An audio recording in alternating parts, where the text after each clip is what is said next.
তিনি আশঙ্কা প্রকাশ করলেন আর আজ তার বাড়তি নিরাপত্তার ব্যবস্থা করা হলো, নিরাপত্তা বাড়ানো হলো অবশেষে বিধায়ক সোমনাথ সেনের।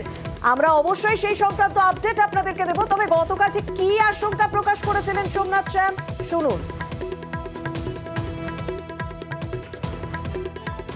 আগামী দিন সোমনাথ সেনেরও খুন হতে পারে, না হওয়ার কিছু নেই। মুখ খুললে অনেকেরই অসুবিধা হবে। যারা খুনের রাজনীতি করে তারা খুন করানোর চক্রান্ত তো করছে এবং হয়তো আগামী দিনে সেটা বাস্তবিতও হতে পারে। বিকি যাদব যে খুন হয়েছিল, সে আকাশ যাদবের খুনের প্রতিবাদ করে তার সাক্ষী দিয়েছিল বলে সে খুন হলো। আজকে বিকি যাদবের খুনের আমি একমাত্র লোক যে এটা নিয়ে প্রতিবাদ করছি, তাহলে আগামী দিন আমিও খুন হতে পারি। গতকাল বিধায়ক সোমনাথ সাহেব এই আশঙ্কা প্রকাশ করলেন, আজ বারাকপুর কমিশনারেটের পক্ষ থেকে তার নিরাপত্তা বাড়িয়ে দেওয়া হলো। সুবীর, তাহলে একটা তো প্রশ্ন জাগছে, অবশ্যই তার নিরাপত্তা সংক্রান্ত বিষয়টা জানবই, কিন্তু তাহলে কি সত্যিই তার আশঙ্কা সত্যি ছিল সোমনাথ সাহেবের? দেখো, এই জায়গাতেই কিন্তু সবচেয়ে বড় প্রশ্ন, কারণ ব্যারাকপুর শিল্পাঞ্চলে অর্জুন সিং সাংসদ এবং বিধায়ক সোমনাথ সেনের যে দ্বন্দ্ব, এটা কিন্তু আজকের ঘটনা নয়। এবং গতকালই কিন্তু বিধায়ক রাজ চক্রবর্তীকে পাশে দাঁড় করিয়ে কিন্তু সোমনাথ সেন বলেছিলেন যে তার প্রাণ সংশয় রয়েছে, অর্থাৎ তিনি খুনের আশঙ্কা করছেন। কেন এই খুনের আশঙ্কা করছেন তিনি কিন্তু নাম না করে তিনি কিন্তু সাংসদ অর্জুন সিং এর দিকে কিন্তু অভিযোগের আঙুল তুলেছেন। পাশাপাশি তিনি কিন্তু এটাও বলছেন যে তার প্রাণ সংশয় রয়েছে এবং এই যে ঘটনা তার 24 ঘন্টা কাটতে না কাটতেই কিন্তু ব্যারাকপুর পুলিশ কমিশনারের পক্ষ থেকে তার নিরাপত্তা রক্ষী বাড়ানো হয়েছে। অর্থাৎ আগে তার 6 জন ছিল এবং আর 4 জন বাড়ানো হয়েছে, মোট 10 জন নিরাপত্তা রক্ষী তার জন্য রাখা হয়েছে।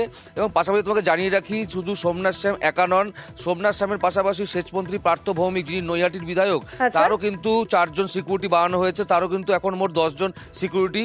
কেন এই সিকিউরিটি, কেন এই নিরাপত্তা ব্যবস্থা? বিরোধীরা প্রশ্ন করছে যে যারা শাসক দলের নেতা এই বিষয়টিকে হাতছাড়া করতে চাইবে না, কারণ একই দলের দুই নেতার মধ্যে যখন এই বিষয়টি দেখা দিচ্ছে এবং নাম না করে অর্জুন সিংকে নিশানা করছেন সোমনাথ সেন, এবং তিনি স্বাভাবিকভাবে খুনের আশঙ্কা যখন প্রকাশ করছেন এবং তারপর নিরাপত্তাও বাড়িয়ে দেওয়া হচ্ছে, তখন বিরোধীরা তো এটাকে অস্ত্র করবে। তবে সবার আগে আজ নিরাপত্তা বাড়ানোর পর বিধায়ক সোমনাথ সেন তার কি রিয়াকশন, তার কি প্রতিক্রিয়া, একবার শুনবো।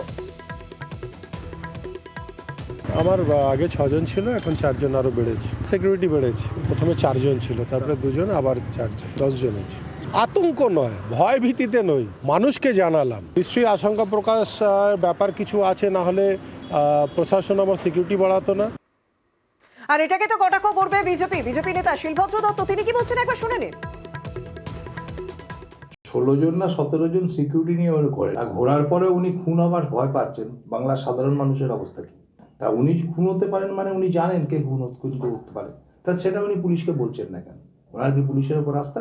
আমার মনে হয় ওনার পরিষ্কার করে বলা উচিত যে কার হাতে উনি খুন হতে পারেন। উনি পরিষ্কার করে বলুন এবং পুলিশ তার বিরুদ্ধে অ্যাকশন নিন। উত্তর 24 পরগনায় যখন